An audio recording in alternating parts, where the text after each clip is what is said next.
We begin with the events in January. On 15th January 2025, the Minister of Villages Development of Disadvantaged Regions, Yandri Susanto, attended the kick-off of Village Day commemoration in Jakarta on Tuesday. Minister Susanto said the Village Day, celebrated every 15 January, is an important momentum to ensure that villages continue to move forward. On that occasion, Yandri Susanto affirmed that villages in Indonesia must be directed towards a better and more progressive path. He added that village development plays an important role in national development, in line with the sixth Astacita of President Prabowo Subianto. Astacita ke-6 ini adalah membangun dari desa dan dari bawah untuk pemerataan ekonomi dan pemberantasan kemiskinan. Jadi sangat jelas sekali desa disebut dalam Astacita Bapak Presiden. Oleh karena itu penting kita untuk memastikan bahwa desa-desa di Indonesia terus bergerak ke arah yang lebih benar dan maju. At the same event, Minister of Agriculture Andi Amran Sulaiman called on village heads across Indonesia to take an active role in safeguarding national food security. He affirmed the importance of increasing local production and educating communities on the urgency of food security and the foundation for village and national development. Tidak ada pangan, tidak ada kehidupan. Tanpa pangan, negara bisa bubar. Sehingga sangat penting kita jaga pangan. Swasembada, perintah Bapak Presiden harus swasembada dalam waktu yang sesingkat-singkatnya, secepat-cepatnya. Minister Amran Sulaiman also stressed the importance of maintaining national food security as a top priority in village and regional development. Andi Amran also retaliated President Prabowo Subianto's major vision to achieve Indonesia's food self-sufficiency, which is targeted to be realized by 2027.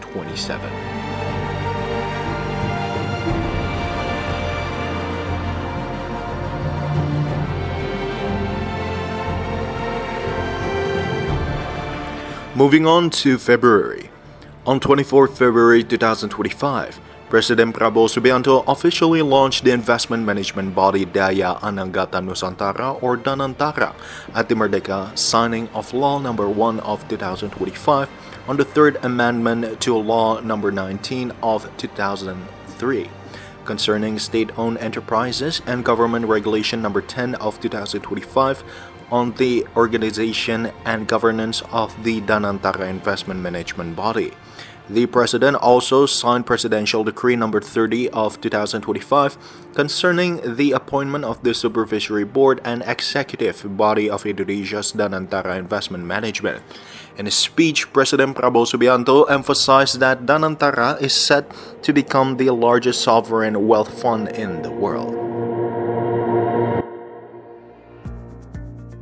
Namun hari ini, seluruh rakyat Indonesia patut berbangga karena dengan total aset lebih dari 900 miliar dolar Amerika, Danantara Indonesia akan menjadi salah satu dana kekayaan atau sovereign wealth fund negara terbesar di dunia. President Prabowo also said Danantara Indonesia is a strategic and efficient solution for optimizing state-owned enterprises. According to the President, Indonesia will not only invest BUMN dividends into industries that drive long-term growth, but will also transform Indonesia BUMN into world-class leaders in their respective sectors.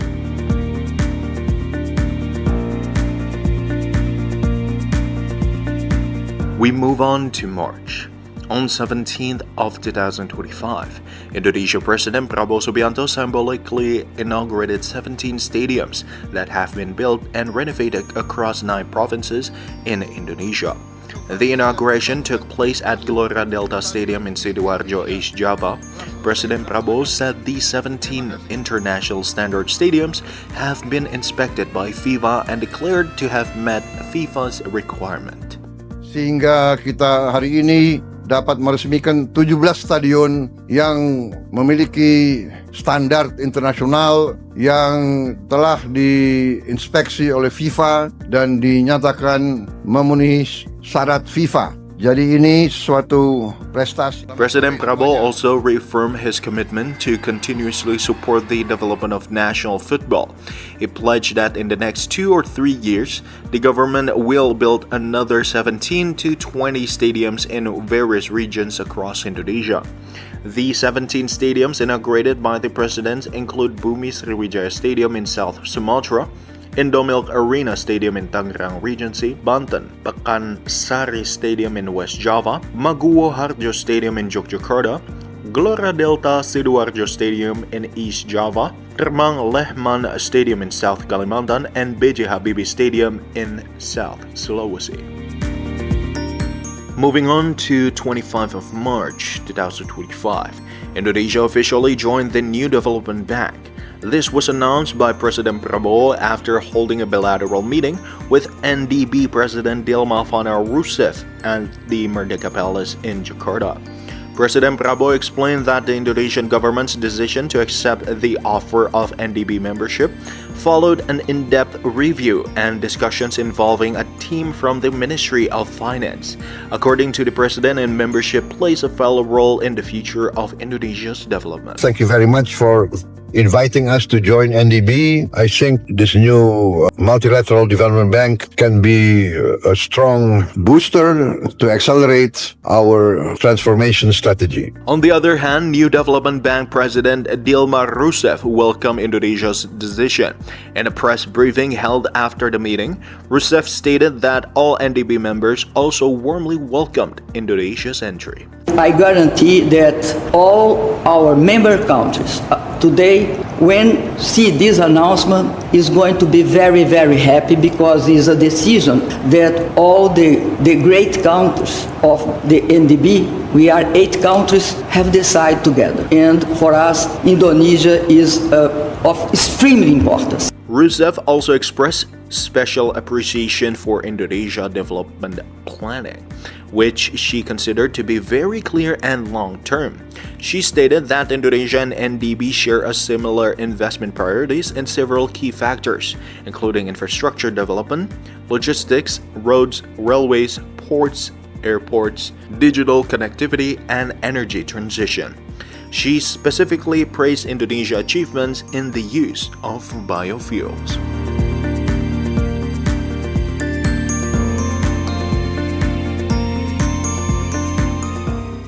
Moving on to April. On 10th of April 2025, President of Indonesia Prabowo Subianto delivered his first state address before foreign legislative body since being inaugurated as president.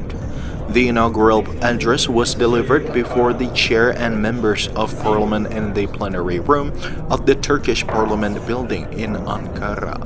In his speech, the president said Indonesia was currently carrying out the major transformation agenda, particularly in strengthening the economy and improving governance.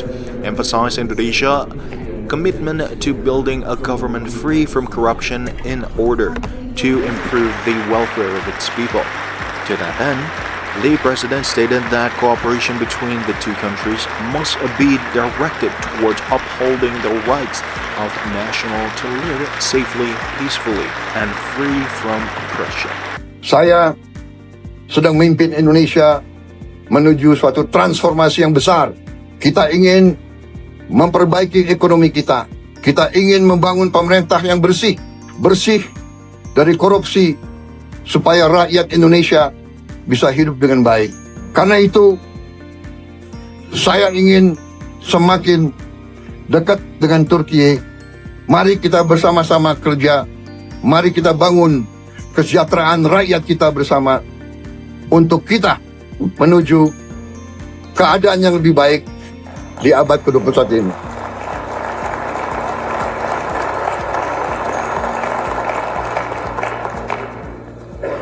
Peradaban kita memerlukan suatu perjuangan mencapai hak semua bangsa untuk hidup dengan baik, hidup dengan aman, hidup dengan damai tanpa penindasan oleh siapapun.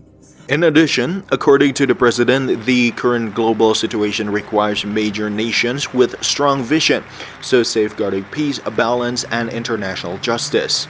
He believes that Turkey and Indonesia hold strategic positions and have the capacity to play such a role. Moving to 23rd of April, the President of the Republic of Indonesia, Prabowo Subianto, officially launched the Gerakan Indonesia Menanam, or Indonesia Planning Movement program. This movement is a collaborative initiative aimed at raising public awareness and encouraging active participation in planting, growing, and harvesting food crops. The launch event, held in Banyuasin Regency, South Sumatra Province, was also attended by a number of farmers. In his press briefing with the media, President Prabowo appreciated the movement, which collaborates with various elements of society, such as religious scholars, merchants, crafts, and experts. Prabowo also stated that through this movement, all elements unite to achieve a shared aspiration, an Indonesia that is safe, strong, and stable for the prosperity of its people. Saya tadi sangat bahagia, gembira, bangga ada inisiatif membuat gerakan Indonesia Menanam dengan segala hasil risetnya sendiri, inovasi, kerjasama antara unsur, tadi ada unsur ulama, saudagar tadi, para teknokrat, para insinyur, para ahli, ada ahli tadi, ahli biologi, ahli kimia, ahli pertanian, ahli komputer, ini semua. Jadi masalah pertanian ini sekarang adalah membutuhkan sains dan teknologi, ya, untuk kita mampu swasembada. Prabowo Subianto also expressed his pride in the progress of the national agricultural sector. He stated that Indonesia agricultural production is now not only able to meet domestic needs, but is also beginning to attract interest from other countries.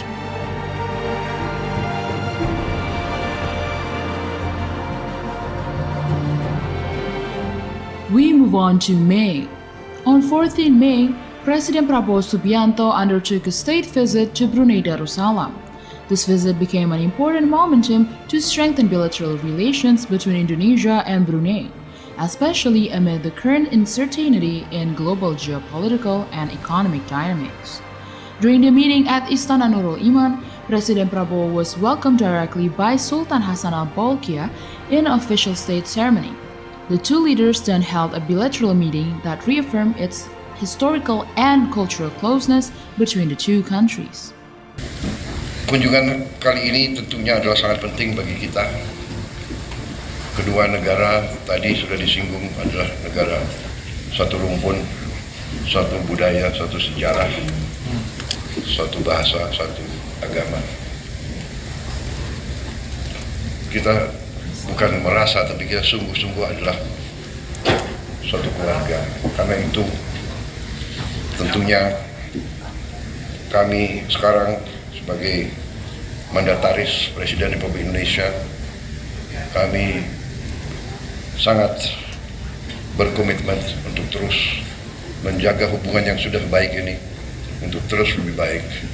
Hanya dengan kerjasama di antara kita sesama anggota ASEAN, kita dapat bersama-sama untuk melindungi satu sama lain di tengah ketidakpastian global dan ketidakpastian regional juga.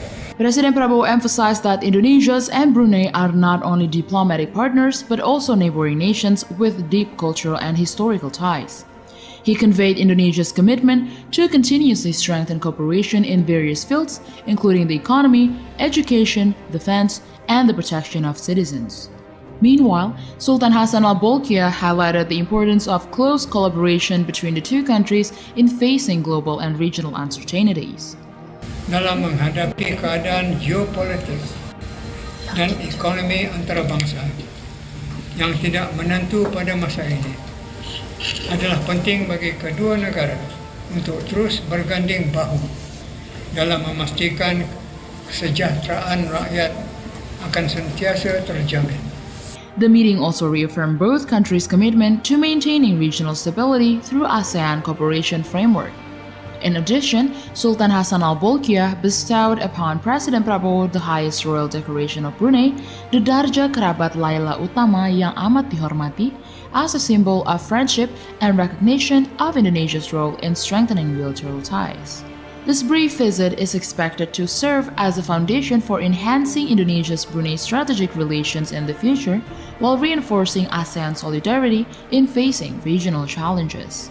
Next, on 26 and 27th May 2025, President Prabowo Subianto attended the 46th ASEAN Summit held at the Kuala Lumpur Convention Center in Kuala Lumpur, Malaysia. During the meeting, Indonesia reaffirmed its commitment to strengthening ASEAN unity and centrality amid growing global geopolitical pressures. During the meeting, Indonesia reaffirmed its commitment to strengthening ASEAN unity and centrality amid growing global geopolitical pressures. President Prabowo emphasized the need for ASEAN to maintain regional stability through inclusive and open cooperation while upholding ASEAN-led mechanism in building relations with external partners. Indonesia also pushed for the strengthening of regional economic resilience, including expanding supply chain integration, advancing digital transformation, and accelerating the implementation of various regional economic platforms. In terms of security and humanitarian issues, Indonesia stressed the need for the collective response to the crisis in Myanmar, based on ASEAN consensus, as well as the enhancement of humanitarian cooperation. On the sidelines of the summit, the Indonesian delegation actively conducted bilateral diplomacy to reinforce strategic cooperation with partner countries. The 46th ASEAN Summit produced a number of key documents, including the chairman's statement of the 46th ASEAN Summit, along with joint statements, declaration, and memoranda of understanding in the fields of digital economy, connectivity, food security, and ASEAN's external cooperation with partners.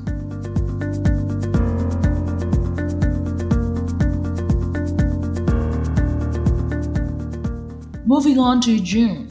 On 20th June 2025, Indonesia's President Prabowo Subianto delivered a speech before more than 20,000 participants at the St. Petersburg International Economic Forum in St. Petersburg, Russia, including Russian President Vladimir Putin. In his address, Prabowo highlighted several agricultural achievements during less than a year of his administration, including an increase of up to 50% in staple food reserves such as rice and corn. In my 7 months of administration, we have achieved an increase in rice and corn production of around 50%. And this is the greatest increase production in the aggregate in the history of the Republic of Indonesia. Prabowo also claimed to have 4.4 million tons of rice stored in the government warehouses, which he described as the largest reserve in Indonesia's history. During the occasion, Prabowo also invited foreign participants to invest in Indonesia. Then, on 29th of June 2025, an integrated nickel-based electric vehicle battery industry, touted as the first of its kind in the world, has begun construction with a groundbreaking ceremony in Karawang Regency, West Java. The project was carried out by a consortium between Indonesia's state-owned enterprises, Antam and the Indonesia Battery Corporation, and the Chinese company Ningbo Contemporary Brand Legend. President Prabowo Subianto officially inaugurated its construction. Presiden Republik Indonesia dengan penuh kebanggaan meresmikan groundbreaking ekosistem industri baterai kendaraan listrik terintegrasi konsorsium Antam, Indonesia Battery Corporation, dan CBL Contemporary Brand Legend. According to the government, this is the world's first and Southeast Asia's largest integrated nickel-based battery industry ecosystem. The ecosystem spans from nickel mining in East Halmahera to electric vehicle battery production in Karawang. This integrated EV battery industry is projected to supply batteries for 300,000 vehicles. Prabowo stated that the development of this integrated electric vehicle battery ecosystem proves Indonesia's determination in promoting eco-friendly energy.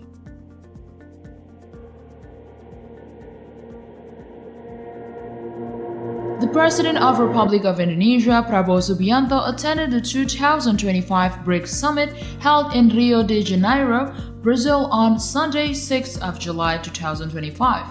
Prabowo's presence marked a historic moment as it signaled Indonesia's full membership in BRICS. Cabinet Secretary Teddy Indrawijaya explained that Indonesia's accession to BRICS was the result of a direct initiative by President Prabowo during his first year in office. The steps open a new chapter in Indonesia's international relations as an official participant of the BRICS Summit for the first time.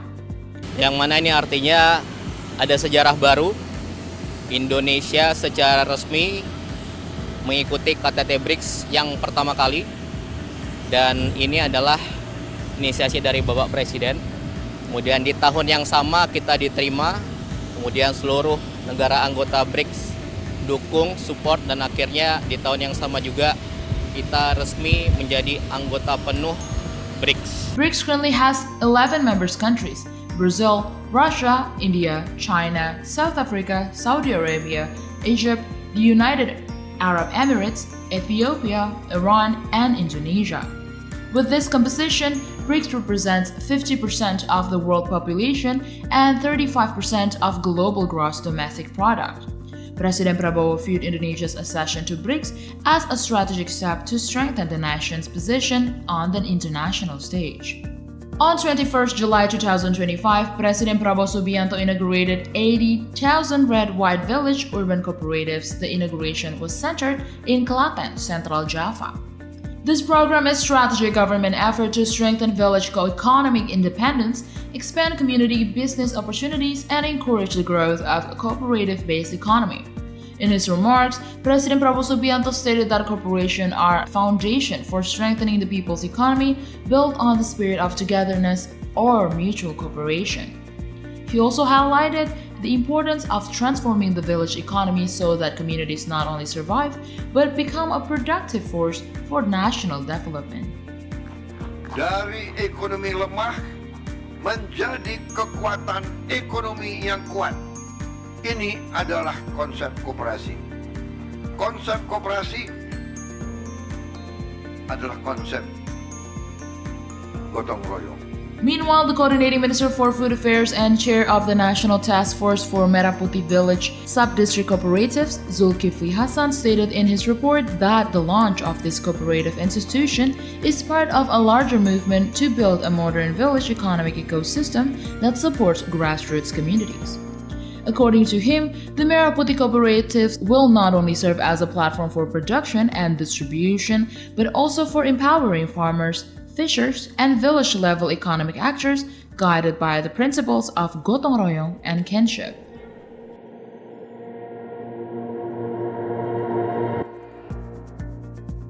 Moving on to August. Every August 17th, Indonesia celebrates its independence, and this year felt special because Indonesia celebrated its 80th anniversary. President Prabowo Subianto led the proclamation ceremony for the first time at the Merdeka Palace, Jakarta. The solemn moment occurred when President Prabowo read the proclamation text, which was proclaimed 80 years ago by the proclaimer Soekarno. Proklamasi. Kami, bangsa Indonesia, dengan ini menyatakan kemerdekaan Indonesia. This year's Independence Day commemoration carried the theme United Sovereign Prosperous People Advance Indonesia. According to Prabowo, the meaning of Independence Day not only means free from colonialism, but also free from poverty, hunger, and suffering. This year's commemoration focused on unity, independence, prosperity, and sustainable development.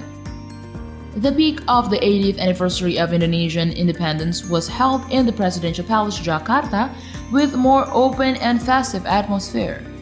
This year's the Presidential Palace invited 18,000 guests. The crowd enjoyed the festivities of the Independence Day celebration, which included a series of distinctive Indonesian arts and cultural performances. From pencak silat to pacu jalur performance to tabola balai song, all were performed as symbols of the nation's richness and diversity. A spectacular aerial demonstration was also part of the event. This attraction showcases the power of Indonesian National Armed Forces or TNI's weaponry systems, from fighter jets trailing red and white smoke trails across the blue Jakarta sky to helicopters carrying the Indonesian flag and the logo of Indonesia's 80th anniversary. Next, on August 26, 2025, President Prabowo Subianto inaugurated the Integrated Service Building and National Neuroscience Institute at the Mahar Marjono National Brain Center Hospital in Jakarta.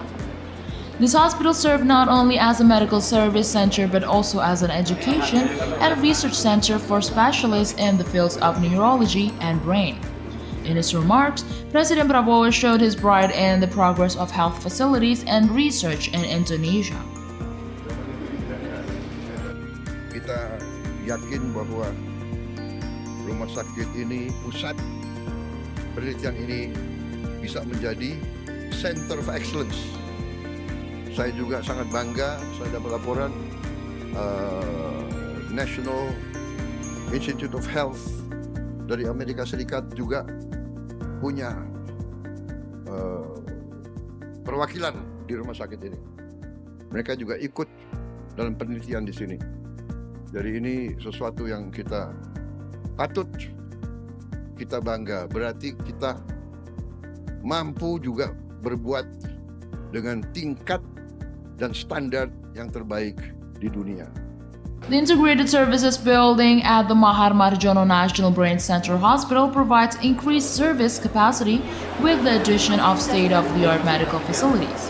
In addition, this building equipped with more advanced neurostation, examinations, and wider range of facilities. For these improvements, the President also commended the hotel's capabilities in mastering high-tech neurology, ranging from brain turn to surgery to therapies for degenerative diseases.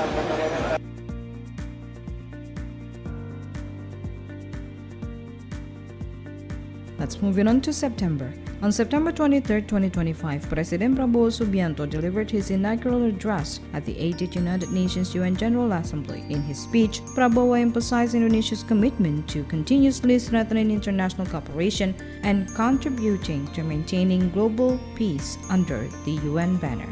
We must draw closer, not drift apart. Together we must strive to achieve our hopes, our dreams. The United Nations was born from the ashes of the Second World War that claimed scores of millions of lives. It was created to secure peace, security, justice, and freedom for all.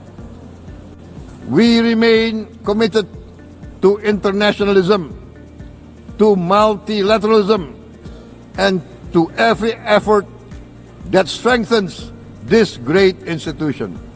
President Prabowo also expressed Indonesia's readiness to take on greater role in UN peacekeeping missions, including the readiness to deploy up to 20,000 personnel to conflict zones such as Gaza, Ukraine, Sudan, and Libya. He stated that the UN must remain a pillar of peace, security, justice, and freedom for all nations. On September 24, 2025, Indonesia and Canada signed the Indonesia-Canada Comprehensive Economic Partnership Agreement (ICA-CEPA) for the first time in history, opening a new chapter in economic cooperation between the two countries. The signing took place in Ottawa by Indonesian Trade Minister Budi Santoso and Canadian International Trade Minister Maninder Shidu, witnessed by President Prabowo Subianto and Canadian Prime Minister Mark Carney. Prabowo called the signing of the ICA-CEPA a strategic step for the economic relationship between the two countries. And today, the signing, I think, of the Indonesia-Canada CEPA, Comprehensive Economic Partnership Agreement, is very, very important for us, very strategic economically and politically. And so I'm very happy to be here for the signing of the CEPA. And I think this will be a historic moment. It will prove to be a significant milestone. Through the agreement, Canada is committed to eliminating more than 90% of import tariffs on Indonesian products. Meanwhile, Indonesia relaxed nearly 86% of tariff lines.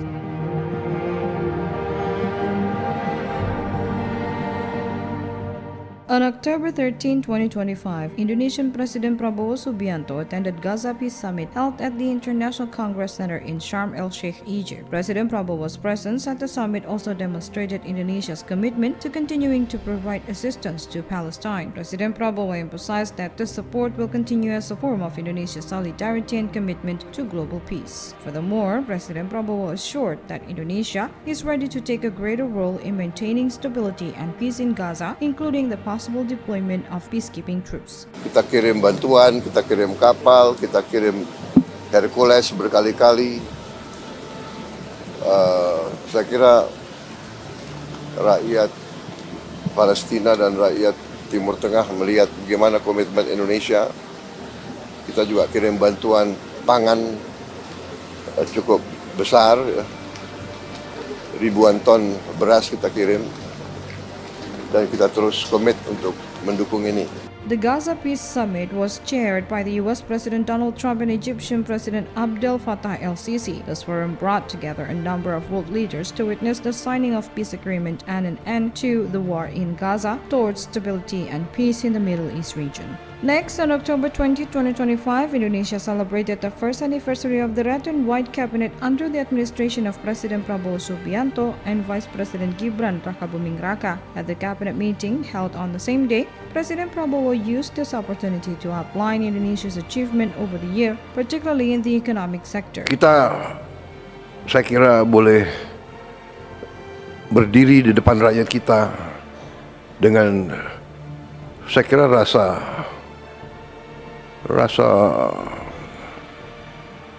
penuh kehormatan dan kepercayaan diri. Kita telah bekerja keras, tapi kita telah menghasilkan hal-hal yang dirasakan oleh rakyat. President Prabowo Subianto added that within 1 year, the Red and White Cabinet has demonstrated results in various sectors. The achievement of national programs include free nutritious meals, free health checks, and people's schools. This initiative are designed to have a direct and significant impact on people's welfare, ensuring that Indonesia's social foundation and human resources are strengthened and equitable.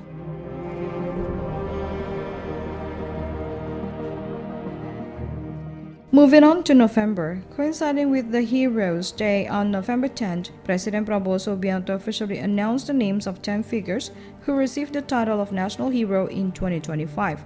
The announcement was made during the National Hero Award ceremony at the State Palace, Jakarta on Monday, November 10, 2025. After attending the award ceremony, Minister of Culture Fadli Zon emphasized that the selection of the 10 national heroes is a form of state appreciation for the services and exemplary deeds of the heroes. Kira kita semua juga menyadari, mengetahui bahwa nama-nama tersebut adalah nama-nama yang telah memenuhi syarat semua sesuai dengan undang-undang dan juga aspirasi dari masyarakat. Jasa-jasa mereka itu jelas, konkret, dan juga benar-benar merupakan aspirasi yang sudah terseleksi ya dengan tadi proses yang cukup panjang. The 10 figures awarded the title of National Hero in 2025 are the 2nd Indonesian President Suharto, the 4th Indonesian President Abdurrahman Wahid, Marsinah, Professor Dr. Mohtar Kusumaatmadja, Hajah Rahman El Yunusiah, General Retirement Sarwo Edi Wibowo, Sultan Muhammad Salahuddin, Syaikona Muhammad Khalil, Tuan Rondahim Saragi, and Zainal Abidin Shah. Now let's move it on to November 22nd, 2025, where Indonesian Vice President Gibran Rakabuming Raka attended the G20 summit in Johannesburg, South Africa. The summit themed solidarity, equality, sustainability, focused on strengthening disaster resilience and response, sustainable lending management for low-income countries, equitable energy transition financing, and the utilization of critical minerals for inclusive growth. The summit also addressed issues on strengthening G20 governance and the sustainability of the forum future agenda. On that occasion, Gibran emphasized Indonesia's commitment to actively participating in the development of the global technology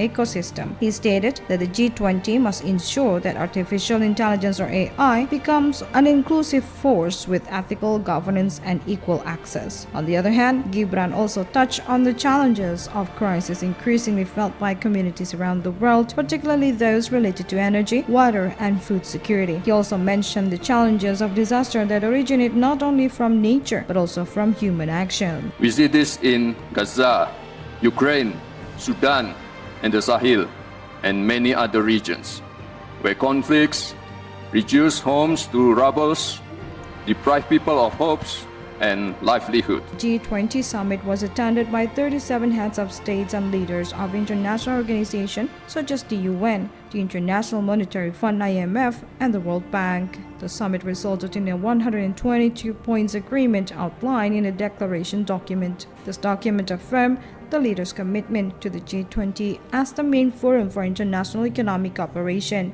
The leaders also expressed their commitment to the continued operation of the G20 in the spirit of multilateralism based on consensus, with all members participating equally in all its activities, including the summit, in accordance with the international obligations.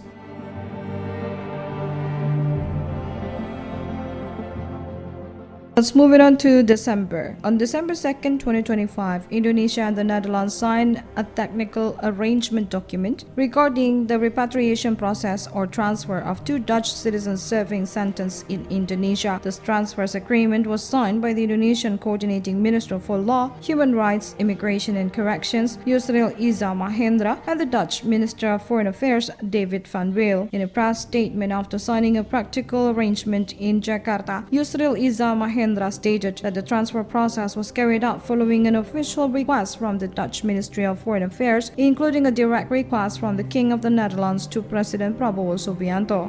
Atas permintaan resmi yang diajukan oleh Kementerian Luar Negeri Belanda, Menlu Belanda kepada kami, dan juga permintaan dari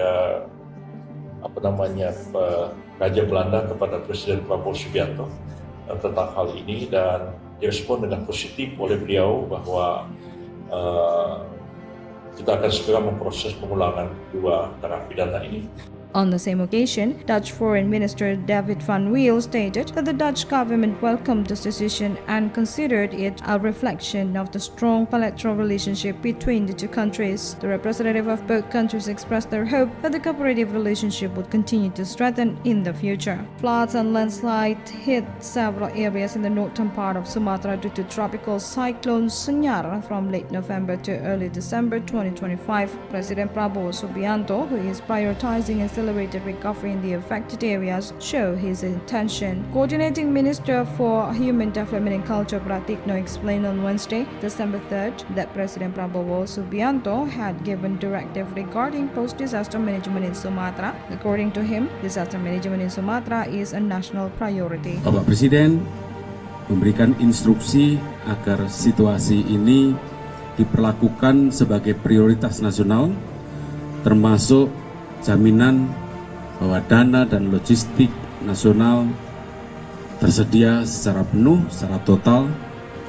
Salah satunya pada saat tanggap darurat ini menggunakan dana siap pakai. Tropical cyclone Senyar, which formed in the Strait of Malacca, significantly increased rainfall intensity in surrounding areas including Aceh, North Sumatra and West Sumatra. The Meteorology, Climatology and Geophysics Agency (BMKG) recorded that several cities and regencies in these regions experienced extreme rainfall intensity between November 25th to 27th, 2025, including North Aceh, Aceh, Medan, North Sumatra, Central Tapanuli, North Sumatra and Padang Pariaman, West Sumatra. The equatorial Rossby wave, which was observed to be active in the same region as the tropical cyclone, also contributed to the increased rainfall intensity. Furthermore, tropical cyclone Koto, which formed in the Philippine Sea, also had an indirect impact, resulting in moderate to heavy rainfall and high waves in the waters of North Kalimantan, Sulawesi and North Maluku. As a result, more than 900 people died due to floods and landslides in Aceh, North Sumatra and West Sumatra. More than 200 people were reported missing and over 5,000 others were injured. The disaster also displaced more than 1 million people due to damage to hundreds of thousands of homes, public facilities, educational institutions, health facilities, and places of worship.